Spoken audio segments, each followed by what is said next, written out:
volta! Essas são instruções para os nossos cultos presenciais. Leve sua máscara. O uso da máscara será necessário para a circulação do local. Na entrada do espaço, disponibilizaremos álcool em gel para higienização das mãos. O distanciamento será preservado tanto na fila de entrada quanto dentro da igreja. Faremos a medição de temperatura na entrada. Pessoas com 38 graus Celsius não estarão aptas a entrar. Nossa equipe levará você para o seu assento, mantendo o distanciamento adequado. Para a segurança de todos, a interação aglomerada no hall de entrada está suspensa. A entrada será pela porta principal na quadra e pela porta lateral no templo. A saída será pela porta de emergência na quadra e pela porta principal no templo. O uso do banheiro será disponibilizado apenas em casos de emergência. Antes de todos os cultos, o espaço será higienizado. As crianças devem ficar em casa, mas caso não possam, devem permanecer com seus pais. Marque seu dia de culto. Horário dos cultos: domingo às 18 horas, escola bíblica dominical, sábado às 16 horas e domingo às 9 da manhã. Inscreva-se em um dos 4 módulos disponíveis.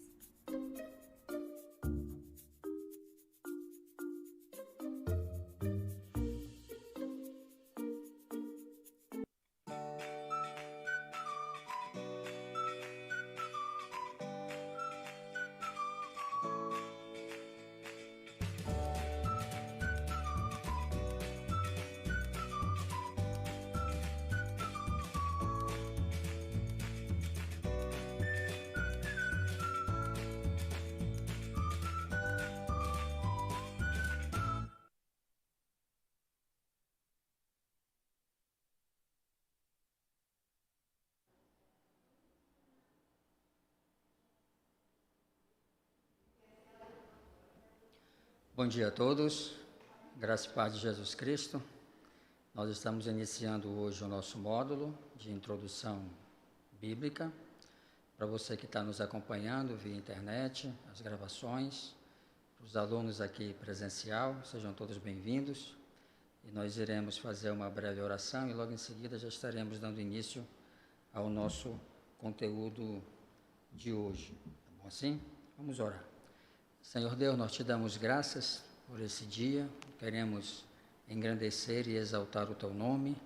Muito obrigado por já estarmos aqui, ó Deus, reunidos para juntos aprendermos da tua revelação e pedimos a iluminação do teu Espírito, pedimos que o Senhor nos ensine a aprender em primeiro lugar, ó Deus, em nome de Jesus. Ilumina os olhos do nosso entendimento, ó Pai amado, e que a Tua Palavra esclareça-nos, ó Deus amado, todas as realidades que nós precisamos, ó Deus, compreender à luz da Tua própria revelação. Muito obrigado, abençoa o Teu povo, assim nós oramos no nome de Jesus. Amém. Bom, então, já está projetado ali, esse é o nosso, podemos dizer que essa será a nossa unidade que nós iremos estudar até 20 de setembro, tá bom? Se Deus assim nos permitir. Eu quero começar com esse pensamento do reformador João Calvino, tá bom? Que nos diz o seguinte: que esta seja a nossa regra sacra, não procurar saber nada mais senão o que a Escritura ensina. Onde o Senhor fecha seus próprios lábios, que nós igualmente impeçamos nossas mentes de avançar sequer um passo a mais. É muito comum hoje, no nosso dia, onde as informações elas fluem de maneira muito instantânea, podemos dizer assim, e é comum nós vermos nos meios de comunicação, mais precisamente a internet, várias pessoas falando de Deus, falando sobre a teologia, outras falando teologia, mas a importância de nós termos um entendimento bíblico acerca da teologia, isso vai nos ajudar a nós fazermos uma espécie de filtro com relação àquilo que nós ouvimos no nosso dia a dia. Então, há muitas pessoas nas nossas mídias sociais que, na verdade, elas fazem muito mais fofoca sobre Deus do que verdadeiramente fazer teologia. O que é fazer fofoca sobre Deus? É você falar coisas a respeito de Deus das quais você não conhece e das quais você não domina. Isso é muito comum. Então, pegando esse pensamento de Calvino, Calvino vai nos ensinar o seguinte, que o verdadeiro estudante da Bíblia, da teologia, ele não procura saber nada mais senão aquilo que a Escritura nos revela. Então, onde a Escritura se silencia, nós também, como estudantes, nós temos que nos silenciar. Eu sei que é natural da nossa natureza nós queremos saber muitas coisas das quais a Escritura não nos revelou. Então, se ela não nos revelou, se Deus não nos revelou através da sua palavra, isso significa que Deus não achou pertinente eu e você sabermos dessas coisas. A revelação, ela é proposicional e ela tem um objetivo. Qual é o objetivo da revelação? De Gênesis a Apocalipse, é revelar Cristo a nós. Para quê? Para que eu conheça Cristo como meu único e suficiente Redentor, creia nele e assim passe a ter uma vida de abundância, de comunhão com ele. Então, onde a Escritura se silencia, que nós também possamos nos silenciar a respeito de qualquer assunto que ela não revela e nós podemos falar sobre os assuntos que ela revela e nos autoriza, assim, a falarmos, tá bom? Então, bibliologia, do que se trata? Ela trata dos assuntos pertinentes à origem, os meios e os recursos que foram usados para a composição da Bíblia. Nós sabemos que a Bíblia levou um período para ser escrita, levou um período aproximado de 1.500 anos, 40 autores. Então, ela vai tratar desses assuntos, a bibliologia vai tratar desses assuntos que compõem a composição da Bíblia, tá bom? Então, a Bíblia declara que Deus é amor e o amor se comunica. O amor precisa manifestar-se, ok? Então, a iniciativa de se fazer conhecido pela humanidade foi de Deus, isto é, revelação. E a inspiração foi a maneira como Deus o fez. Então, essa nossa aula de hoje, ela é uma aula mais introdutória. Vou estar falando aqui de coisas bem simples, que possa ser que muitos dos irmãos já tenham conhecimento disso que nós iremos tratar hoje. Agora, a partir do domingo que vem, nós já entraremos nessa questão da revelação de Deus. Como ocorreu, qual o propósito da revelação, quais foram os meios que Deus usou para se revelar a nós, tá bom? Então, diferentemente do pensamento secular, de que o homem deve se esforçar em alcançar a Deus, de acordo com a Bíblia, foi sempre Deus que buscou o homem e deu o primeiro passo em sua direção. Quando nós lemos Gênesis capítulo 3, que é o relato da queda, na narrativa, Deus nos apresenta o seguinte, que Adão ouve a voz de Deus no jardim, e aí ele se esconde. E aí Deus faz a pergunta, onde estás? Aí Adão vai responder, ouvi a tua voz no jardim, mas tive medo e me escondi. Então, em Gênesis 3, nós sempre vemos essa perspectiva bíblica, é sempre Deus vindo ao nosso encontro. Por exemplo, na minha salvação, na sua salvação, ou você ainda que ainda vai ser alcançado por essa graça salvadora, saiba de uma coisa, foi Deus que veio ao meu e ao seu encontro. Porque o meu natural e o seu natural, nós ainda somos ainda acometidos por essa síndrome de Adão, essa síndrome de esconder-se de Deus. Por que nós temos dificuldades em confessar os nossos pecados, os nossos erros, as nossas fraquezas, as nossas deficiências? Por quê? Porque em mim e em você ainda há essa síndrome adâmica, que nos leva ainda a procrastinar muitas coisas, que muitas das vezes nós sabemos que temos que fazer e devemos fazer, mas ainda paira sobre nós ainda uma certa dose de incapacidade espiritual. E é por isso que nós, como cristãos, necessitamos da graça redentiva e soberana de Deus, que nos ajuda nessas deficiências espirituais, não só espirituais, mas também morais, relacionais, profissionais, tudo isso a graça de Deus abarca e nos ajuda a sermos semelhantes a Jesus Cristo e assim vivermos uma vida para a glória de Deus Pai. Então, Deus se revelou em sua palavra, para que possamos ser conduzidos a Cristo, aprendendo dele a respeito de si mesmo, de nós e do significado de todas as coisas. Eu falei aqui anteriormente, no começo do ano, em umas palestras que nós demos aqui, que o cristão, nós temos uma matriz epistemológica, e a nossa matriz epistemológica é a revelação de Deus, é a palavra. A Bíblia, ela é a nossa fonte, a única fonte de conhecimento. Então, se eu quero conhecer o significado de todas as coisas, o significado do homem, o significado da natureza, o significado da criação, o significado do universo, eu me volto para a Escritura. Porque é a Escritura que é a nossa matriz, a nossa fonte de conhecimento. Nós, como cristãos, nós não acreditamos na teoria evolucionista. Nós acreditamos no criacionismo de Deus.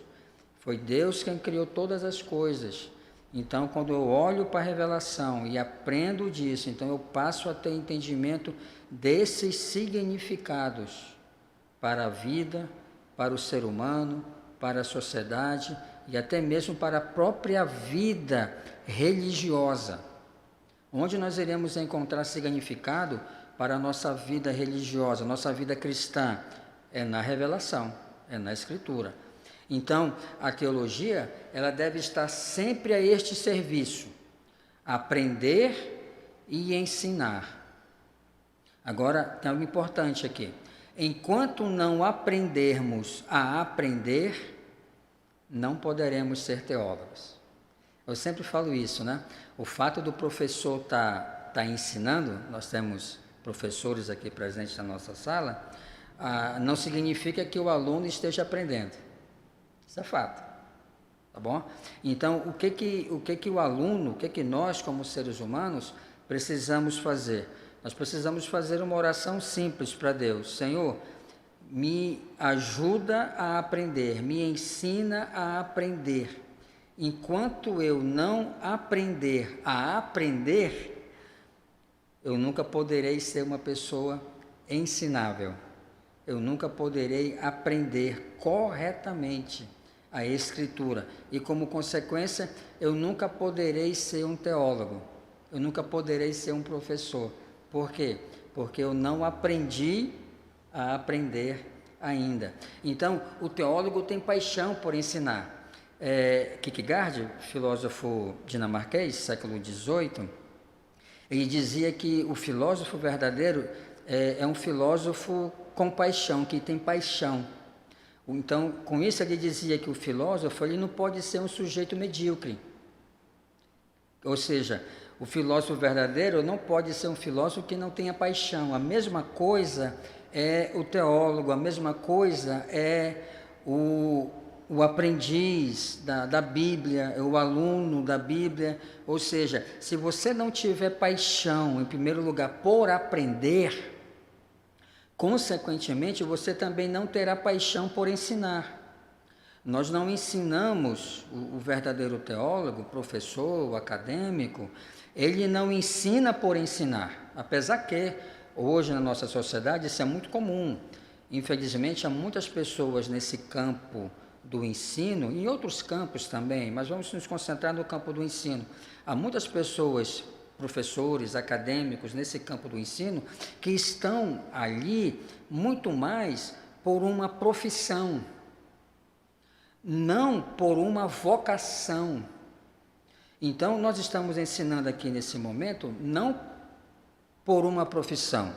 Eu estou ensinando aqui nesse momento por uma vocação. E os irmãos também estão aprendendo aí por uma vocação também. Então, pegando esse gancho da vocação, para a gente pensar, então, a minha vocação nesse exato momento aqui é ser professor. Depois que eu sair daqui desse momento e for para a minha casa, e os irmãos forem para a casa de vocês, para quem é casado, a minha vocação vai ser um bom marido. Então, se a minha esposa pedir para lavar a louça, a minha vocação naquele momento vai ser lavar aquela louça para a glória de Deus. Ou varrer uma casa para a glória de Deus. A esposa vai fazer o almoço, então, naquele momento, a vocação dela é ser cozinheira.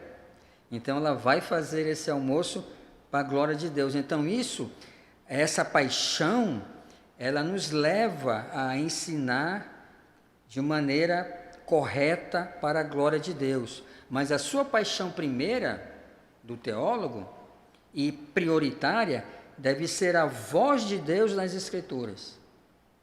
Então, qual deve ser a nossa paixão primeira? Ouvir Deus. Aonde ouvirmos Deus? Na Escritura.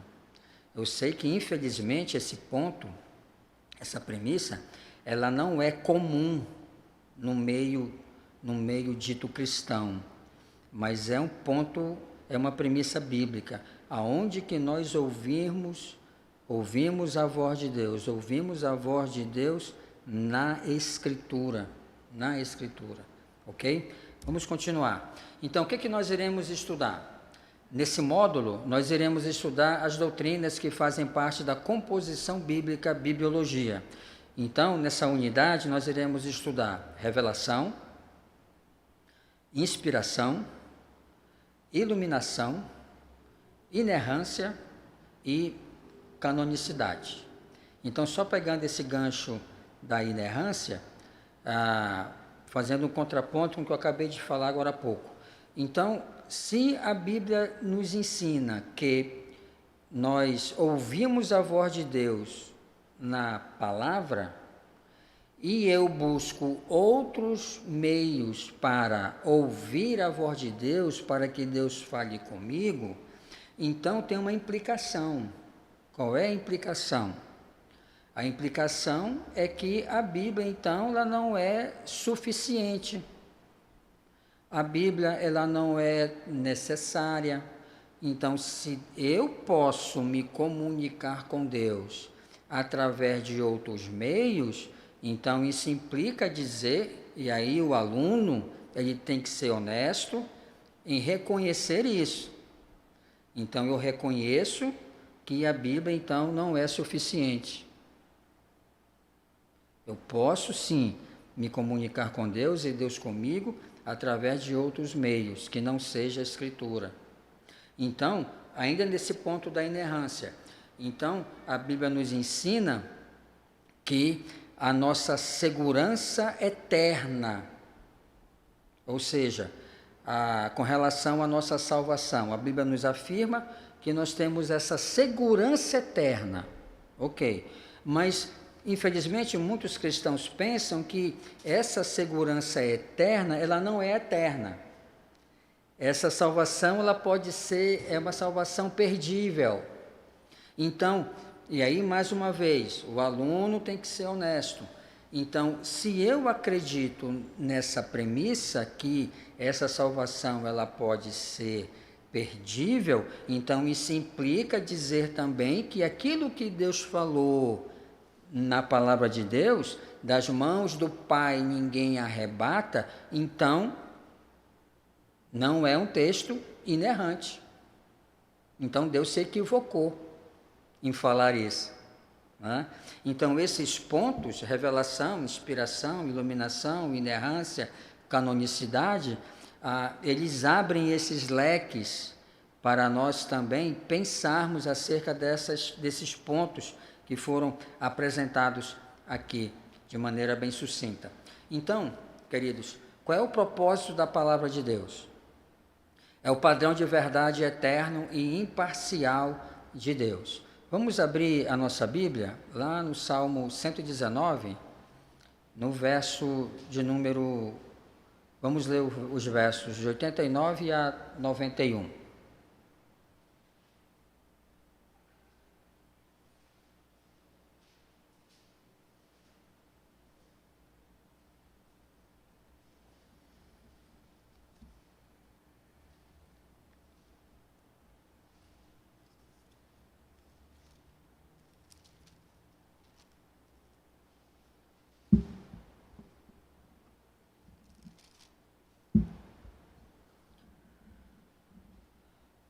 Olha o verso 89.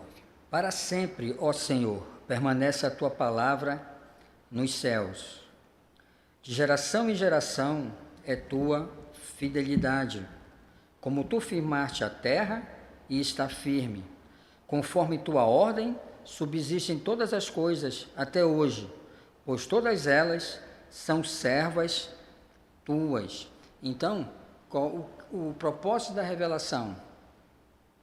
É o padrão eterno e imparcial de Deus para nós de verdade. Então, em João 17:17, Jesus vai nos dizer: santifica-os na verdade.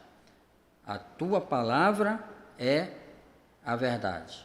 Então, aquilo que Deus revela na sua palavra, os seus princípios morais, aquilo ali é imutável. Então, por exemplo, não matarás. Continua de pé até o retorno de Jesus Cristo.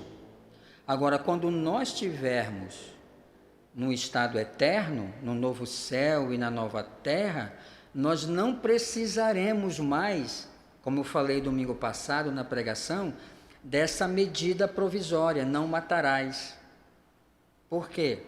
Porque no novo céu e na nova terra não vai entrar nenhum assassino. Nós não precisaremos mais daquela medida provisória. Não adulterarás, não cobiçarás, não darás falso testemunho. Nós não precisaremos mais disso. Por quê? Porque no novo céu e na nova terra, todos esses padrões, eles serão restaurados. Eu não precisarei mais olhar para a Escritura, olhar para esse padrão de verdade imparcial de Deus, e aí a graça de Deus me capacitar, me habilitar para que eu obedeça essas medidas provisórias. Mas enquanto estamos nesse mundo, nós precisamos ainda dessas medidas provisórias. Tá bom assim? Segundo, é o guia para a nossa vida. No Salmo 119, 105, é um salmo bem conhecido, né? Lâmpada para os meus pés é a tua palavra e luz para os meus caminhos. Então, é o guia para a nossa vida. Como devemos guiar a nossa vida?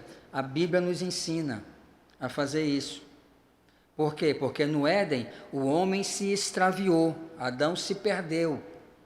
Então agora, desde Adão, e eu e você, nós somos descendentes dele, nós não somos diferentes de Adão, nós somos tão quanto pecadores quanto a ele, agora nós precisamos de um pedagogo.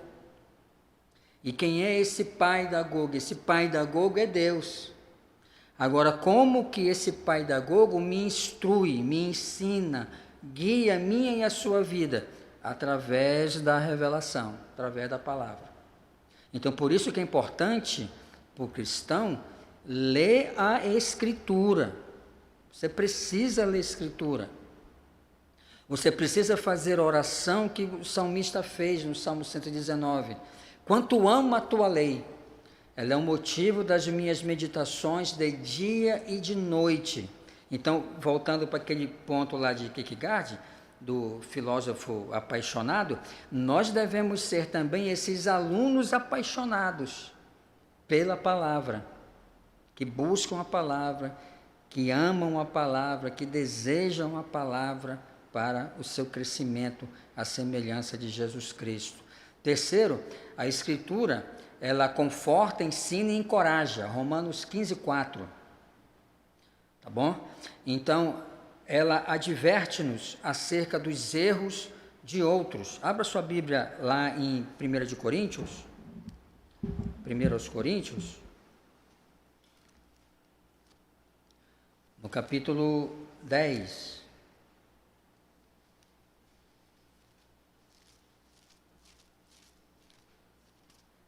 Aos Coríntios 10, olha o verso 11 e 12. E essas coisas lhes aconteceram como exemplo, e foram escritas para admoestar a nós, a quem tem chegado o fim dos séculos.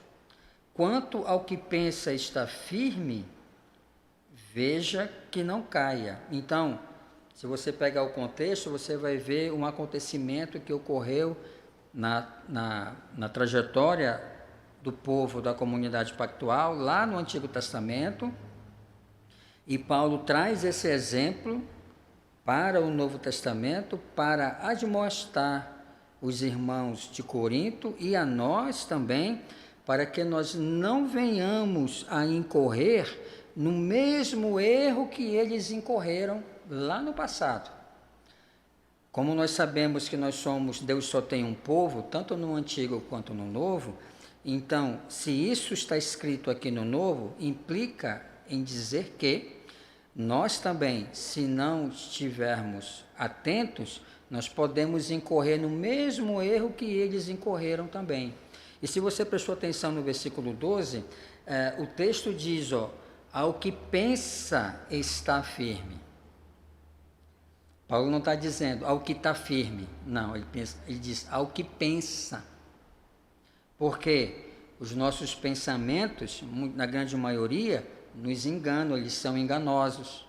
Os nossos sentimentos, da mesma maneira. Então, aonde que a nossa vida, o nosso pensamento, os nossos sentimentos, eles devem ser, digamos assim, analisados pela revelação, pela Escritura. Então, aquela premissa que muito cristão fala, né? Siga o seu coração, se o seu coração estiver em paz, é de Deus. Não acredite nisso, isso é uma mentira. Isso não é verdade. Qual é a verdade bíblica? Está lá em Jeremias, capítulo 9. Enganoso é o coração, Isaías 17, 9. Enganoso é o coração e extremamente corrupto. Quem o conhecerá? E o versículo 10 responde: eu, o Senhor, esquadrinho e provo os corações. Então, qual é a instância a qual o nosso coração, os nossos sentimentos, os nossos pensamentos, as nossas vontades, as nossas decisões devem estar submissas e devem ser analisadas na Escritura? Porque Deus analisa essas coisas mediante a Escritura, não por aquilo que nós pensamos e sentimos, tá bom? Então, ela constitui-se em uma ferramenta contra a tentação, Mateus 4, de 4 a 7. Então, como é que Jesus, o nosso novo Adão, o Novo Testamento vai falar isso, ou então, conforme Irineu de Leão, o nosso novo cabeça federal, como é que Cristo venceu Satanás? Venceu pelo poder da palavra. Como que Adão poderia vencer a antiga serpente lá no Éden? Com a palavra também. Porque Deus tinha dito para ele: da árvore do conhecimento do bem e do mal não comerás, porque no dia em que dela comerdes, morrendo morrerás. Então, Deus já havia falado isso para Adão. Então, quando a serpente lançou aquela tentação sobre nossos primeiros pais, Adão tinha que fazer isso. Como Cristo fez no Novo Testamento, em Mateus 4. Satanás, se és filho de Deus, transforma essas pedras em pães. Conforme eu falei domingo na pregação, qual foi a deixa de Satanás, né? Jesus, vamos cuidar, vamos resolver as coisas efêmeras da vida. Você está aqui já há 40 dias, eu sei que você está com fome, eu sei que você é humano, então vamos parar com esse negocinho aqui de ficar devoto, se devotando, se consagrando a Deus. Você é humano e, como humano, o humano gosta do que é efêmero. O humano gosta de ser atendido os seus desejos, as suas sedes carnais, humanas. Então, pega essa pedra, transforma em pães. E como é que Jesus venceu essa tentação? Com a palavra. Um ponto para nós. Então, por que nós, como cristãos, fracassamos em muitas áreas da nossa vida? Fracassamos porque não combatemos essas tentações, sejam elas externas, como também internas, com a palavra. Muitas das vezes nós cedemos, muitas das vezes não, o nosso comum sempre é fazer isso, né? Ceder, e nunca combater. Mas nós devemos combater com a palavra. Por isso que o apóstolo lá em Efésios, ele vai nos ensinar que nós temos que nos revestir do Senhor e da força do seu poder. E aonde está essa força desse poder de Deus? Não é nada místico. Muito cristão, ele fica orando e esperando que aconteça algo místico, que o revista com esse algo místico para que ele possa combater e vencer essa tentação. Não. O poder está na palavra. Pois a palavra de Deus, Hebreus capítulo 4, verso 11. Pois a palavra de Deus é viva e eficaz, e mais poderosa do que qualquer espada de 2 gumes. Então, falta-nos esse revestimento com a palavra. Assim como Jesus estava revestido da palavra, nós também devemos nos revestir da palavra para que possamos vencer essas tentações. E por último, ela transmite esse conhecimento de Deus.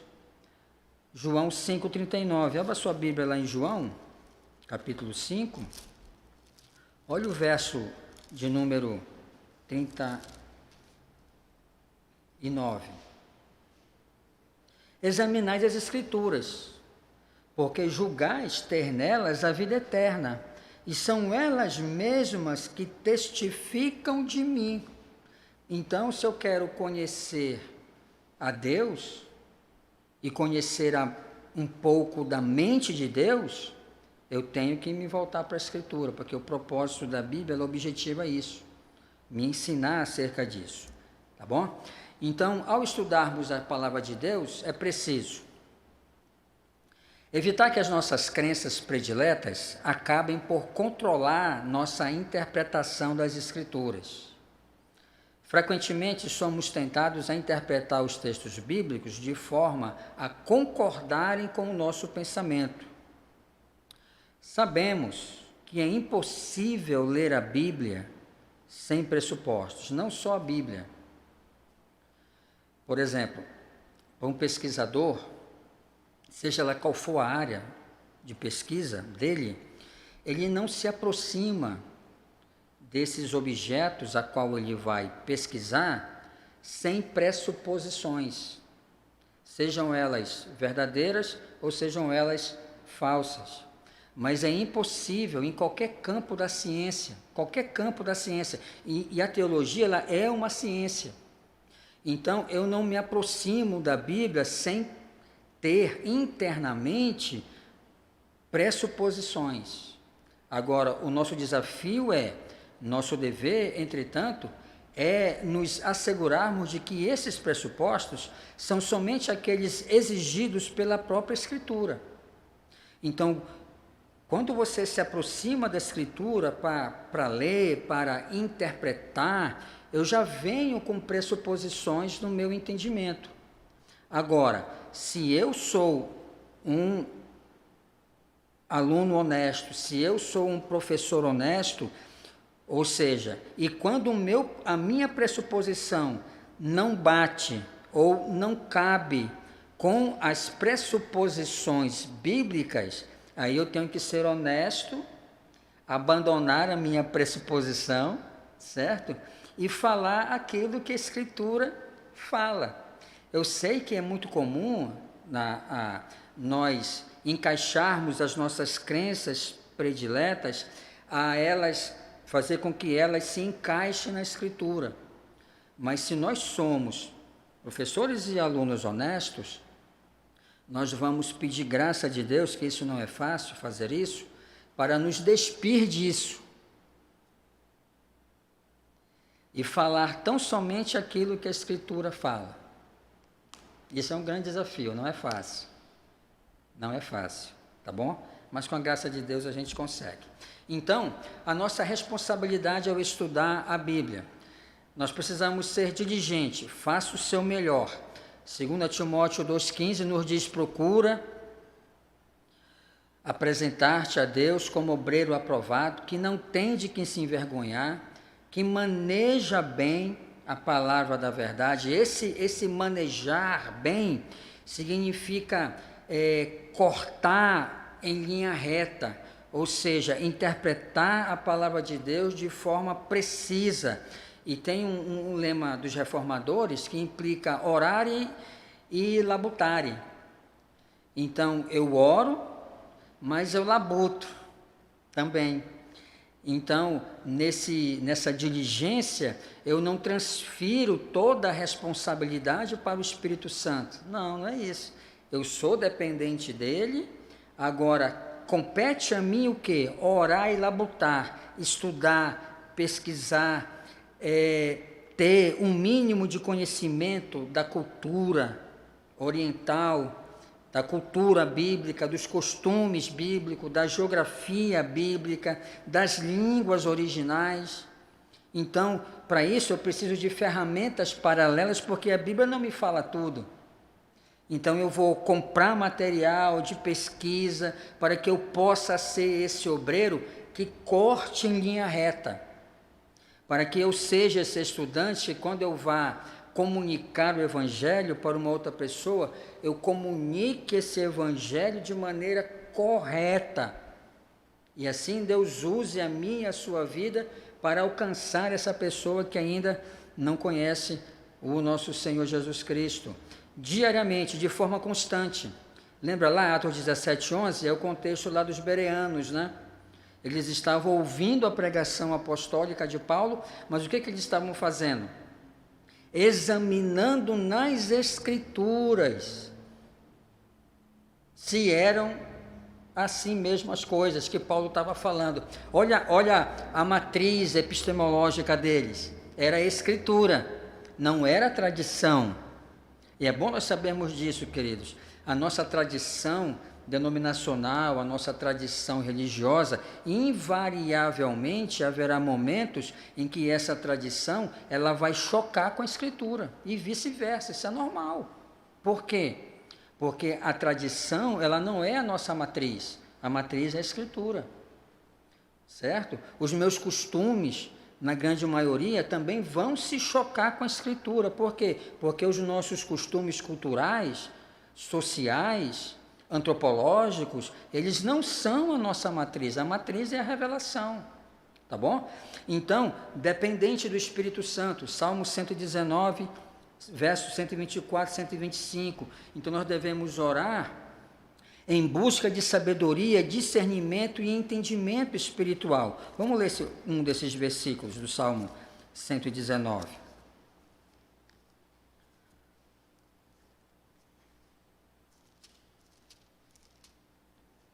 Cento e 124 e 125. Faze com teu servo segundo a tua misericórdia, e ensina-me teus decretos. Sou teu servo, dá-me entendimento para conhecer teus testemunhos. Então nós temos que fazer essa oração, buscando essa sabedoria, esse discernimento e esse entendimento espiritual para nossas vidas. Então, o papel do Espírito Santo no estudo bíblico é nos ensinar as verdades de Deus. João 14, 26 nos ensina isso. Ele é o Espírito da verdade. Ele dará testemunho de mim. Ele também nos guia a toda a verdade. João 17, 3. Quando vier o Espírito da verdade, ele vos guiará a toda a verdade. Aí vamos fazer uma ponte desse versículo com aquele versículo lá de 1 de Coríntios, que nos diz o seguinte: que Deus não é Deus de confusão, e sim de paz, como em todas as igrejas de Deus. Então, infelizmente, hoje, em muitas igrejas, e muitos cristãos vivem uma vida cristã confusa. Por quê? Porque muitos desses cristãos, na grande maioria, eles não se permitem serem guiados pela verdade da Escritura. Muitos querem buscar uma outra fonte para que Deus fale com eles, e essa fonte ela não é confiável, confiável é a Escritura. E isso nós podemos afirmar. Por quê? Porque é a palavra de Deus. Mas essas outras fontes, elas não são confiáveis. E aí o que gera nas igrejas e gera na vida das pessoas? Confusão. E aí vai de encontro ao que o apóstolo revela em 1 de Coríntios, que Deus não é Deus de confusão. Então, onde há confusão, Deus não está. Por quê? Porque a Bíblia diz que ele não é Deus de confusão, mas sim de paz. De paz. Ele não é um Deus que se contradiz. Por quê? Porque o Espírito Santo, Jesus fez essa promessa: eu vou mandar um Consolador, eu vou mandar um semelhante a mim, Paráclito, que ele vai guiá-los em toda a verdade. Então, o propósito do Espírito Santo também é nos capacitar a discernir o erro. 1 de João, capítulo 2, versículo 20, 21, 26 e 27. Qual é o papel do Espírito Santo? Nos dá esse dom de discernimento de espíritos. Por isso que lá em 1 de João tem esse princípio bíblico, essa norma da Escritura: julgai os espíritos se procedem de Deus. Então, o Espírito Santo nos ajuda a capacitar a discernir o erro. Então, infelizmente hoje, em muitos meios ditos evangélicos, há muito erro. E o que está faltando ali naquele grupo que se reúne? Está faltando o discernimento de espíritos. Para quê? Para eles discernirem o erro. O apóstolo Paulo, lá em Corinto, ele vai falar um versículo assim, dizendo assim: olha, e até importa que haja heresias entre vocês, para que os experimentados se manifestem. Então, um ponto. Então, quem é temente a Deus, quem não teme o homem, quem é fiel à Escritura, vai se posicionar contra o erro. Por quê? Porque o erro, ele destrói, gente. O erro separa, o erro divide, o erro, ele causa distorções, deformações na igreja de Deus e no povo de Deus. E esse é o objetivo de Satanás, é mediante o erro. O que o erro causou em todo o cosmos? Essa deformação. Então, a astúcia de Satanás, ela continua a mesma. O objetivo dele continua o mesmo. Distorcer o evangelho, distorcer a igreja e distorcer o cristianismo. Então, para isso Deus, através do Espírito Santo, ele distribui na sua igreja, não para todo mundo, mas para algumas pessoas, ele distribui esse dom de discernimento de espíritos, para ajudar a igreja, para proteger a igreja. O certo é que, infelizmente, há muitas igrejas, há muitos pastores, há muitos membros que não entenderão isso. Muitos vão julgar você como um separatista, como um radical, como um divisor, como um rebelde. Mas não importa, o que importa para o verdadeiro cristão, para o verdadeiro servo e para o verdadeiro pastor é ele defender a igreja, defender a escritura dos lobos que estão presentes no nosso meio, infelizmente. Então vamos lá. Iluminar nossa mente para compreender e aceitar a verdade. Então, o papel do Espírito Santo, ele coopera, ele age justamente nisso, de iluminar a nossa mente a compreender, não apenas compreender, mas aceitar a verdade. Porque nós somos relutantes à verdade. A verdade nos confronta. A verdade revela.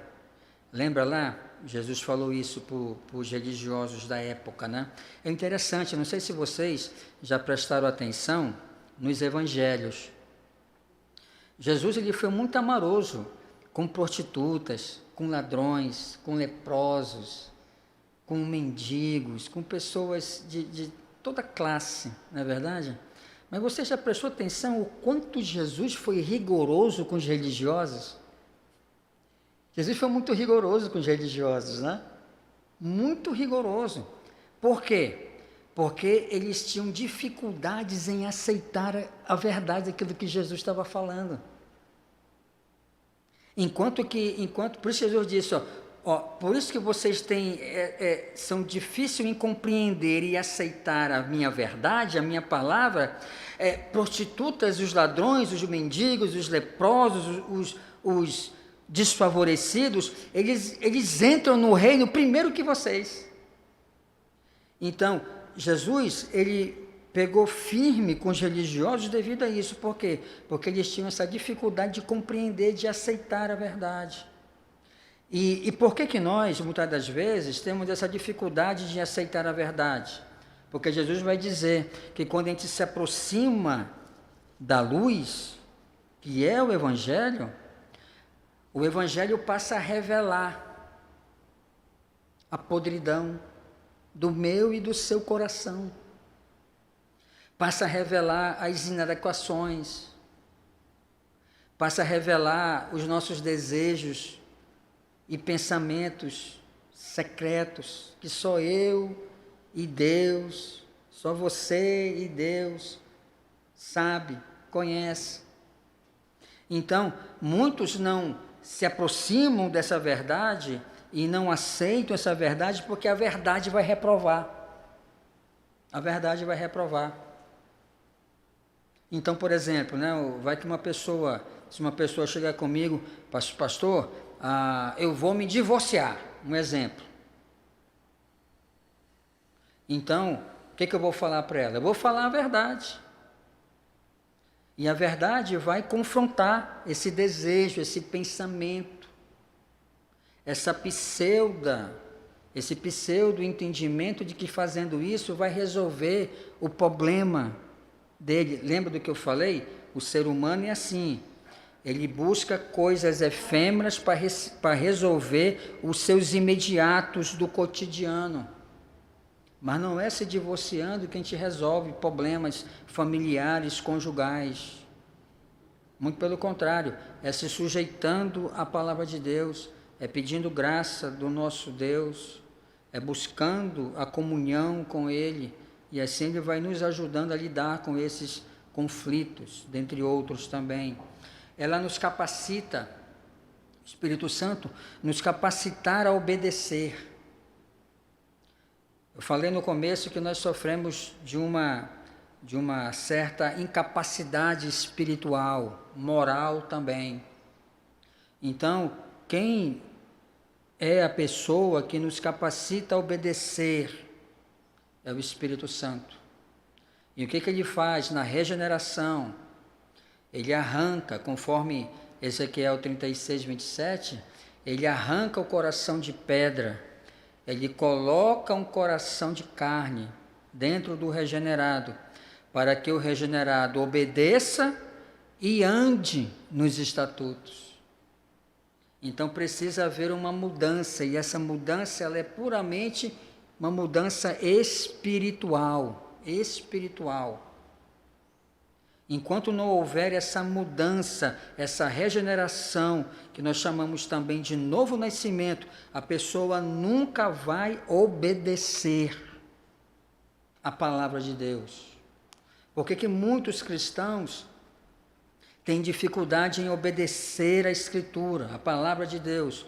Porque falta ainda crescer nesse entendimento. Assim como Jesus precisou crescer em obediência, nós também, como cristãos, precisamos crescer também na obediência. E foi obediente até a morte, morte de cruz. Por causa disso, Deus o exaltou sobremaneira. Muitos cristãos pedem para Deus: ó Senhor, me exalta, exalta o teu servo, Senhor, honra o teu servo. A pergunta é: mas você quer obedecer? Você quer se humilhar? Você quer depender de Deus? Sem essas coisas, Deus não vai poder fazer nada, porque Ele não vai contra o que Ele revelou na sua palavra, tá bom? Então, uma observação: o Espírito Santo ele não é substituto para o nosso estudo da Bíblia. Então, tem determinados meios que dizem assim: não precisa estudar não, irmão. Não, para com esse negócio de teologia, para com esse negócio de ir para seminário, entendeu?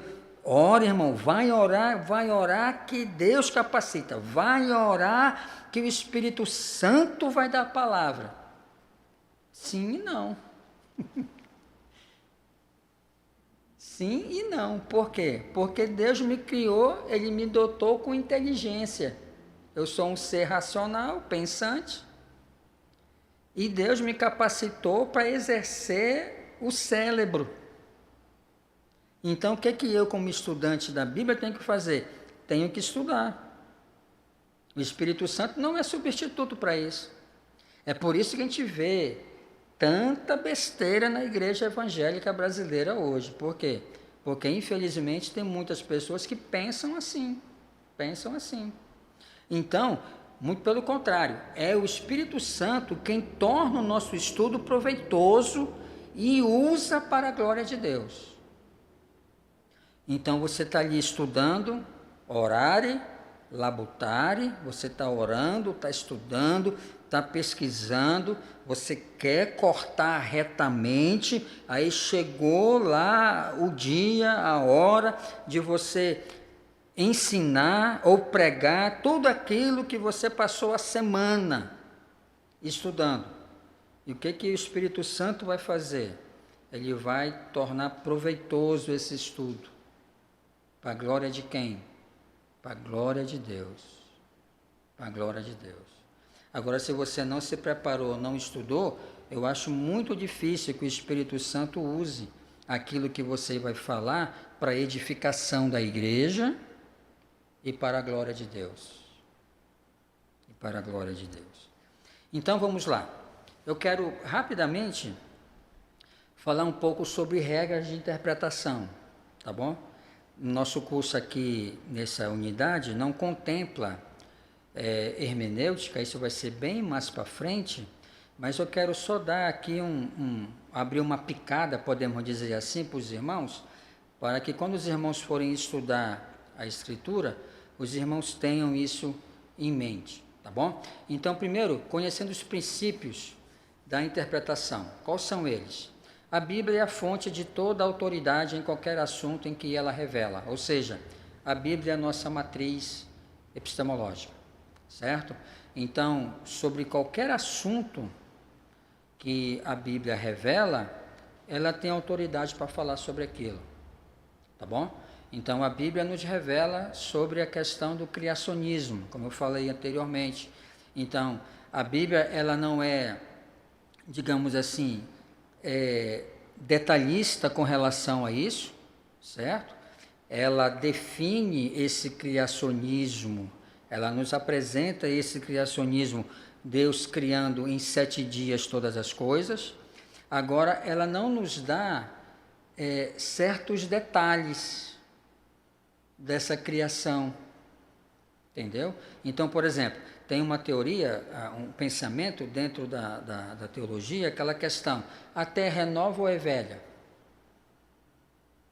Então, pesquisadores vão se debruçar dentro dessas duas premissas, e tem a premissa que vai defender uma terra nova, e tem outros que vão defender a premissa da terra antiga.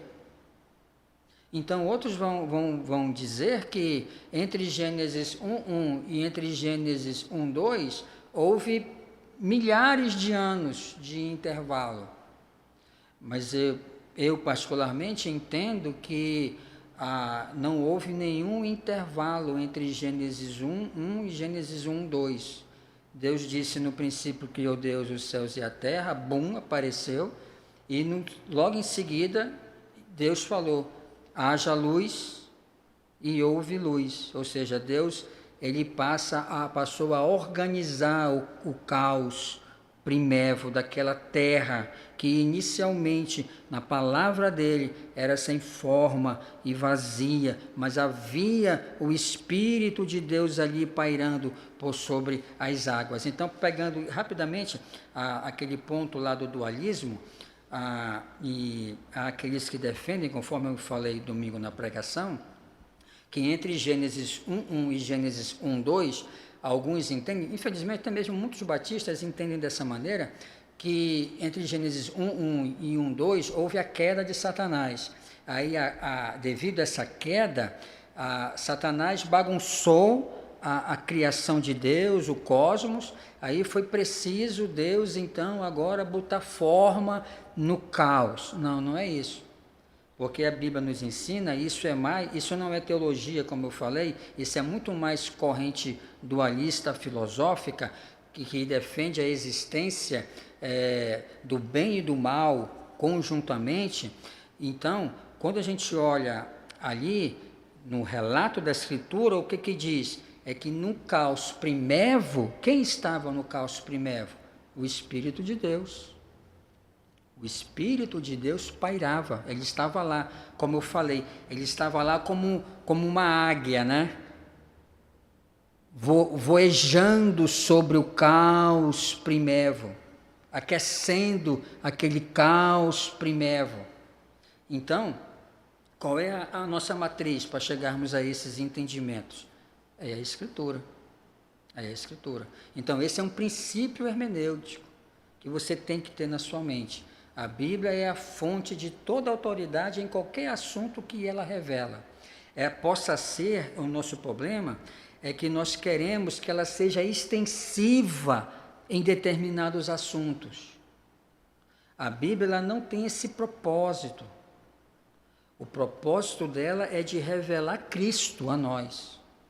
Não é de ser extensiva em determinados assuntos que nós objetivamos respostas. Segundo, as Escrituras explicam as Escrituras. Por exemplo, se você pegar Isaías 7,14 com Mateus 1,23, Isaías 7,14 vai nos dizer, eis que a Virgem conceberá e dará à luz um filho, e o seu nome será Emanuel, Deus conosco. Ok. Quem é em Isaías 7,14 essa virgem que iria conceber? Se você ler Isaías capítulo 8, você vai ver que essa virgem a qual o profeta está falando era a própria mulher dele, ela foi e concebeu. Agora, nessa profecia de Isaías 7,14, há uma perspectiva profética que vai ser ampliada ao longo da revelação. Então, a virgem de Isaías 7,14, ela é um paradigma, podemos dizer assim, de uma outra virgem que viria ainda. Aí quando nós chegamos em Mateus, capítulo 1, 23, nós sabemos que essa virgem, agora do Novo Testamento, é Maria. E quem é esse Deus conosco? É Jesus. Então podemos dizer que Isaías 7,14, ela é uma profecia messiânica? Sim, é. Por quê? Isso é um outro princípio hermenêutico. Por quê? Porque o Novo Testamento está dizendo que é. Agora, nós defendemos a interpretação gramático-histórico. Então, Isaías 7,14, ele precisaria se cumprir historicamente. E quando se cumpriu historicamente? Na época de Isaías. Agora, essa profecia ela não se esgota tão somente na história de Isaías. Ela vai avançar e vai chegar até a época de Jesus Cristo. Agora, quando Jesus nasce, ou seja, aí completa-se o esgotamento, podemos dizer assim, dessa profecia, do cumprimento dessa profecia. Um outro exemplo é Oséias 11:1. Do Egito chamei meu filho. Mais uma vez, essa profecia precisa se cumprir historicamente. Mas essa profecia, ela tem também perspectiva profética. Ou seja, e quando que ela vai se esgotar? Ela vai se esgotar em Mateus 2,15. Que quando o próprio Deus chama José e Maria de volta do Egito com o filho Jesus Cristo. Então, podemos dizer que Oséias 11:1, o Israel, ele é uma sombra, ele é um tipo do filho que viria. Qual é o antítipo maior? É o Jesus Cristo. Tá bom? Então, por isso, qual é o ponto aqui? As Escrituras explicam as Escrituras. Por isso que você, como estudante, você precisa ler toda a Escritura. Não adianta só você ler o Novo Testamento e abandonar o Antigo. Não adianta só ler o Antigo e abandonar o Novo. Você tem que ler toda a Escritura. Porque o Novo está no Antigo e o Antigo, pelo Novo, é explicado. Quem entendeu o Antigo Testamento, você precisa entender corretamente o Novo. Quer compreender o Novo? Então você precisa ler o Antigo, porque o Novo está lá. A graça está lá, a salvação está lá, o perdão está lá, a libertação está lá. Tudo está no Antigo Testamento, que pelo Novo é explicado. Tá bom? Então, as regras ainda. Fé cristã, mas o Espírito Santo são essenciais para compreender as Escrituras. Interprete a Escritura à luz das Escrituras, e não as Escrituras à luz da experiência. Então, hoje, infelizmente, os cristãos têm ditas experiências e querem tornar essas experiências em norma. A sua experiência e a minha nunca será norma. Ela será um exemplo, e um exemplo bem pálido ainda.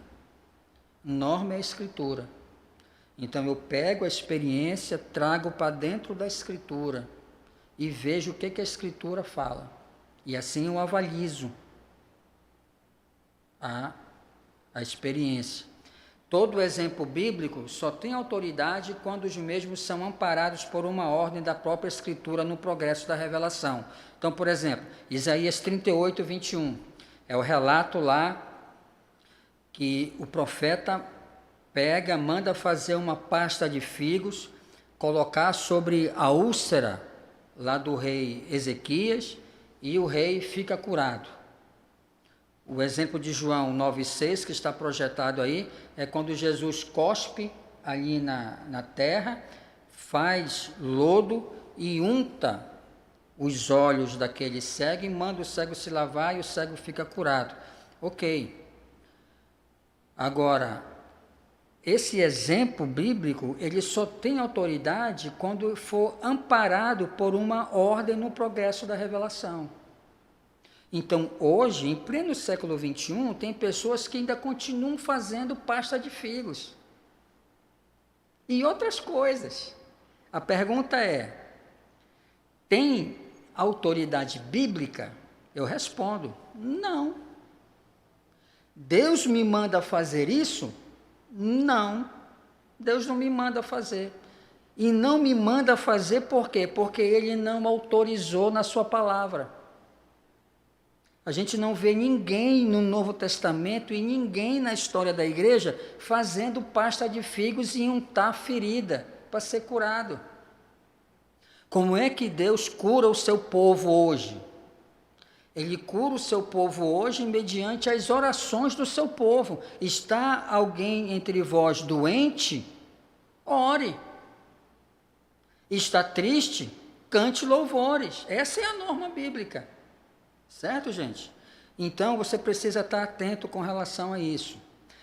6º lugar, o propósito primário das Escrituras é mudar nossas vidas. João 17, 17. Santifica-os na verdade. A tua palavra é a verdade. Cada cristão tem o dever e a responsabilidade de investigar e interpretar as Escrituras pessoalmente. O princípio da reforma é justamente esse, o sacerdócio universal dos crentes, 1 de Pedro 2,9. Vós, porém, sois raça eleita, sacerdócio real, nação santa. Então, cada cristão tem o dever e a responsabilidade de investigar e interpretar as Escrituras pessoalmente. Mas lembra, eu falei isso, ninguém entra na vida cristã sem pressuposição. Ninguém entra para o cristianismo como se fosse uma tábula rasa. A maioria de nós viemos de um catolicismo romanista. E o que o romanismo ensina? Que só quem sabe interpretar a Escritura é o Santo Clero. Isso é uma pressuposição romanista. E nós, na grande maioria, viemos de lá. Então, nós chegamos no cristianismo, chegamos na igreja com isso. A tal ponto que muito cristão fala, não, é só o pastor que sabe pregar a Bíblia, é só o pastor que entende a Bíblia. Não.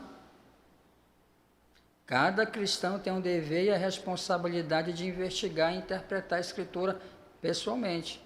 Agora, por que muitos de nós não fazemos isso? Porque dá trabalho. Porque muitos de nós, a grande maioria, somos preguiçosos. Não gostamos de ter trabalho. Por isso que não investigamos. E por isso que não compreendemos. Né? Não, pastor, ore por mim. Ah, mas por quê, irmã? Não, porque Deus ouve o Senhor. Isso é o quê?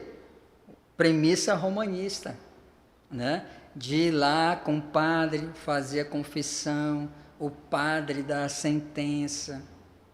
Ainda está aqui, que precisa, como o apóstolo Paulo diz, se despir do velho homem e se revestir do novo homem, que é recriado conforme a imagem de Deus. Então, isso tudo são processos. Nós precisamos entrar. Então, na história da igreja, a história da igreja ela é importante, mas não decisiva na interpretação das Escrituras. Eu não desprezo a tradição. a nossa tradição nos conferiu os concílios, os credos, as confissões. Ok. Mas os catecismos, os credos e as confissões, eles não são determinantes.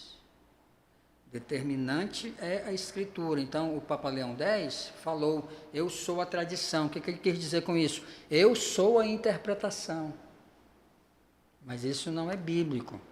Então, não é a igreja quem determina o que a Bíblia ensina, mas é a Bíblia quem determina o que a igreja deve ensinar.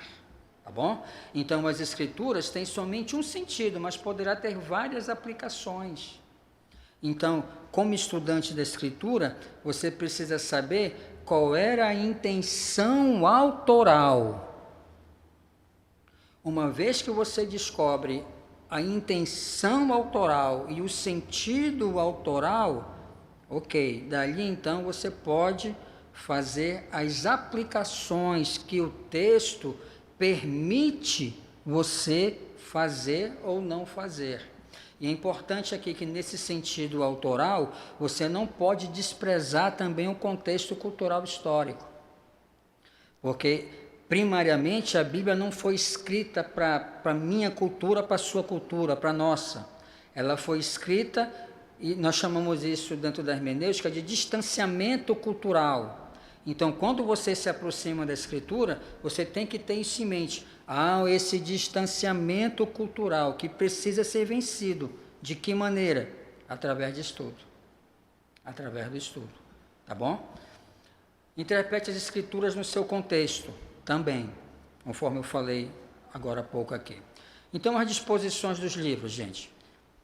O Antigo Testamento está disposto assim, livros da lei, Gênesis, Êxodo, Levítico, Números e Deuteronômio, 5 livros.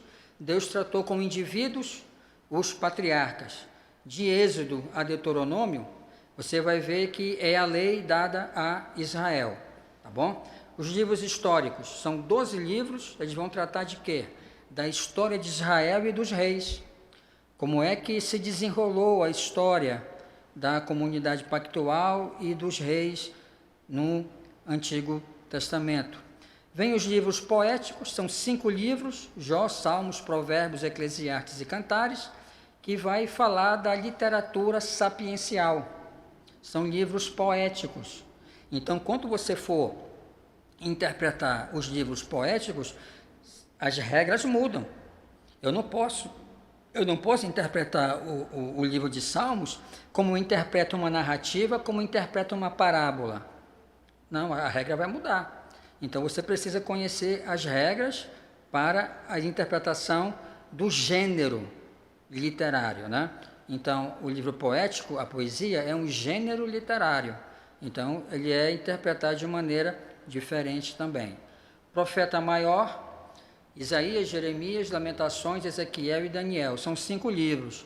Nessa questão de maior ou menor, não é pelo tamanho e também não pela significância do livro, tá bom? Os profetas menores são 12 livros que vai de Oséias até Malaquias, tá bom? E aí o ponto alto da revelação do Antigo Testamento, ela encerra-se, se você pegar o final de Malaquias, encerra-se com essa expectativa da vinda do Messias, profetizada ao longo de todo o Antigo Testamento. Então, no progresso da revelação, Deus veio falando que o Messias viria, o Messias viria, o Messias viria, e Deus vai dar sombra desse Messias. Um exemplo, os reis é uma sombra do Messias que viria, os juízes é uma sombra do libertador maior que viria, que é Cristo, tá bom? No Novo Testamento nós vemos os evangelhos, 5 livros, Mateus, Marcos, Lucas e João, 4 livros, que vai tratar da biografia de Jesus de maneira objetiva, tá? Se você pegar João 20, 30, 31, João 21, 25, o escritor vai nos dizer que Jesus falou e fez muitas coisas que não estão escritas no livro. Então, os evangelhos, eles tratam da biografia de Jesus de maneira objetiva, não de maneira extensiva, tá bom? Então, vamos lá. Os livros históricos. Histórico, Atos dos Apóstolos, um livro, principalmente de Pedro e de Paulo, que é o início da história do cristianismo, tá bom? Então, por exemplo, quando você for interpretar Atos, livro de Atos é um livro histórico. Então isso é uma regra interpretativa. Nos livros históricos, não que não tenha, há normas, sim, só que essas normas, elas têm que ser avaliadas nos evangelhos e nas cartas. Então, só um versículo aqui, que é muito mal compreendido. Crê no Senhor Jesus Cristo e serás salvo tu e tua casa. Atos 16, 31. Isso é uma norma? Não é uma norma. É o quê? É uma descrição, é um relato. E por que não é uma norma? Porque nos evangelhos e nas cartas eu não vejo essa norma. Eu não vejo essa norma. Que eu creio e toda a minha casa será salva. Jesus não salva ninguém por tabela, por inferência. Qual é a norma bíblica? Se tu creres no teu coração, se com a tua boca, essa é a norma. O crer pessoal, nunca um crer coletivo. Nunca um crer coletivo, tá bom? Vamos lá. As epístolas, 13 cartas, que vai de Romanos, paulinas, né? As epístolas paulinas, que vai de Romanos até Filemão. Propósito das cartas é instruir os cristãos sobre os assuntos diversos. Aí vem as epístolas gerais, que vai de Hebreus a Judas, 8 cartas. Propósito delas, instruir os cristãos no cotidiano da igreja. Então, quando a gente olha as cartas gerais, nós vamos ver as instruções no cotidiano da igreja. O que acontecia na igreja e como que os pastores lidavam com aqueles cotidianos, com os problemas, com os pecados, com as dificuldades do dia a dia da igreja do primeiro século. Então, nós, do século XXI, olhamos lá para o primeiro século também e podemos extrair princípios de lá, de como eles trataram de dificuldades, que são diferentes das nossas, na grande maioria, mas os princípios estão lá, que valem para nós hoje também. Tá bom? E um livro de profecia, que é o Apocalipse. A primeira parte dele lida com as questões presentes das igrejas da Ásia, e a segunda parte vai falar da consumação da história humana. Tá bom? Então, à disposição dos livros ainda. Dos livros do Antigo Testamento, 39 livros escritos em hebraico e aramaico. Das cartas do Novo Testamento, nós temos 27 livros escritos em grego koiné, comum. Quando que foi dividida a Bíblia em capítulos e em versículos? No texto original, não tem vírgula, não tem ponto, não tem nada. É um texto só corrido, certo? Tanto no grego quanto no hebraico, não existe ponto, numeração, nada disso. Então, em 1228, foi dividida essa numeração entre capítulos. Os versículos foram em 1528. Agora vamos exemplificar isso aqui. Abra sua Bíblia lá, por favor, para você entender. Isso vai ajudar você quando você estiver lendo a Escritura. Abra a sua Bíblia lá em 2 Coríntios.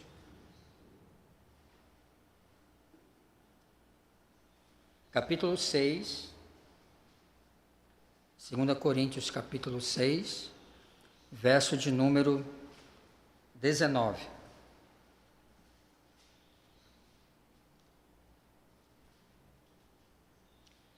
Seis, 19. Na sua Bíblia aí não vai ter, né? O 19 é o 7:1.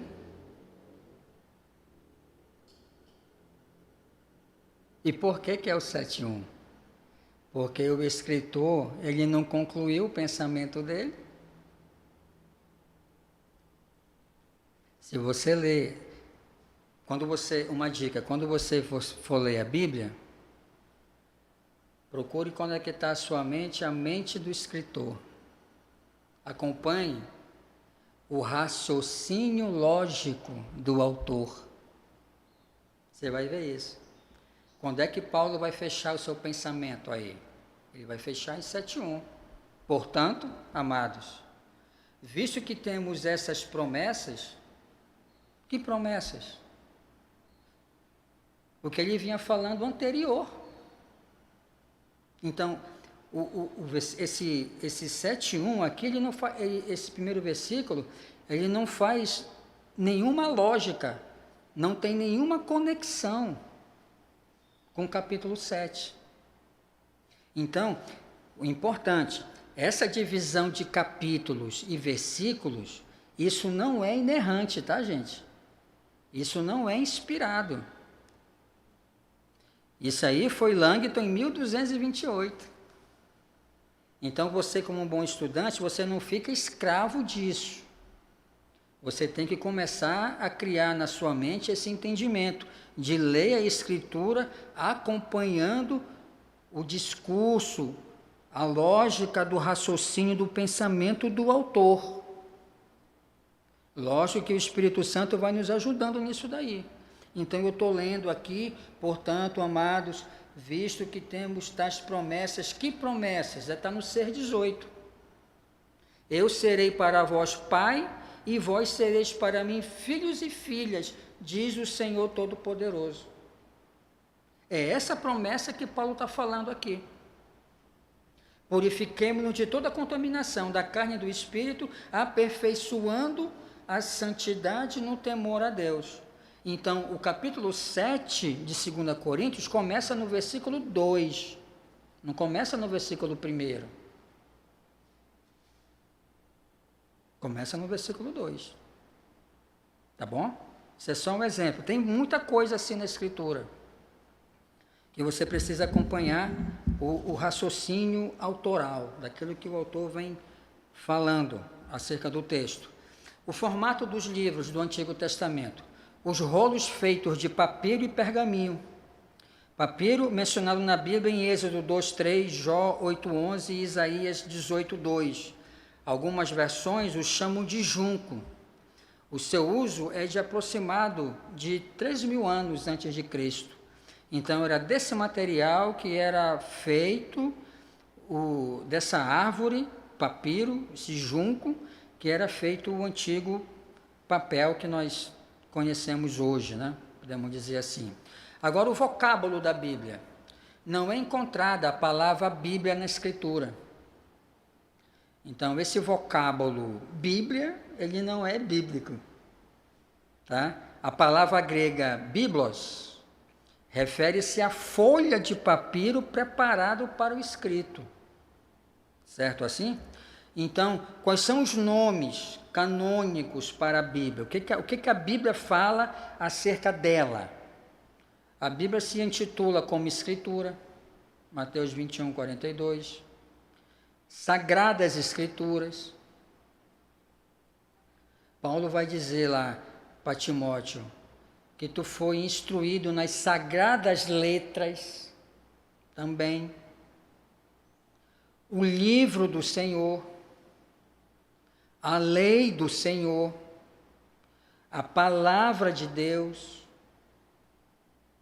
os oráculos de Deus, porque os judeus, Romanos 3:2, porque aos judeus foram dados os oráculos de Deus. O que é isso? A palavra, a revelação. Tá bom? Então, esses são os nomes canônicos que a Escritura usa para defini-la. Escritura, Sagradas Escrituras, Livro do Senhor, Palavra de Deus e os oráculos de Deus. A construção, como eu falei lá no começo, 40 autores, aproximadamente 1.600 anos da duração do processo. Então, qual o livro que, se a Bíblia fosse um livro humano, como poderia esse livro humano resistia 1.600 anos, gente, a composição. Então, com isso, definimos o quê? Que a Bíblia é um livro milagre. Quem preservou ao longo dessa história redentiva? O próprio Deus. O próprio Deus. Então, na história da igreja, na história bíblica, a gente vê relatos de pessoas que tentaram destruir a Escritura, mas o que Deus fez? Preservou. Por quê? É a palavra dele. 3 continentes. Além de 3 línguas, hebraico, aramaico e grego, e ainda foi escrito em 3 continentes, Ásia, Europa e África. 40 autores ao longo desses 1.600 anos, que muitos deles viveram em contextos diferentes, épocas diferentes, línguas diferentes. Mas Deus harmonizou. Por quê? Porque a Bíblia não é um pensamento humano, a Bíblia é o pensamento de Deus. E Deus fez isso mediante a sua inspiração, que nós iremos aprender aqui ao longo das nossas aulas. Bom, assim, então a gente encerra aqui a nossa aula. Só um aviso para você que está online e para os irmãos aqui também que estão presentes. Já foi publicado será publicado agora, até 11 horas, o nosso lista de frequência e também um exercíciozinho pequeno de apenas 3 perguntas dessa nossa aula de hoje. E aí vocês terão até 18 horas para responder isso e publicar lá virtualmente, tá bom? Tanto para os alunos presencial, como também para os alunos online, tá bom? Então o prazo é até 18 horas. Se você for lá fazer isso 18h01, já não vai estar mais disponível, tá bom assim? Então seja disciplinado nessa questão também do horário. Que Deus abençoe a vida de vocês e no próximo domingo nós já entraremos na questão da revelação. Não será uma aula apenas, tá bom? Nós estaremos falando sobre a revelação em 2 ou 3 aulas, certo?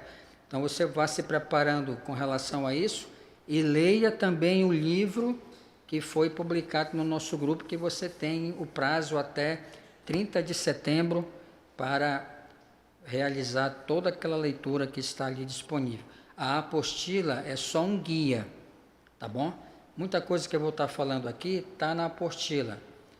E tem muita coisa também que eu vou estar falando aqui que não vai estar lá, mas só para você ter um guia, de mais ou menos para você entender essa questão da bibliologia. Tá bom assim? Um bom dia a todos, Deus os abençoe e até a nossa próxima aula, se nos permitir. Um abraço.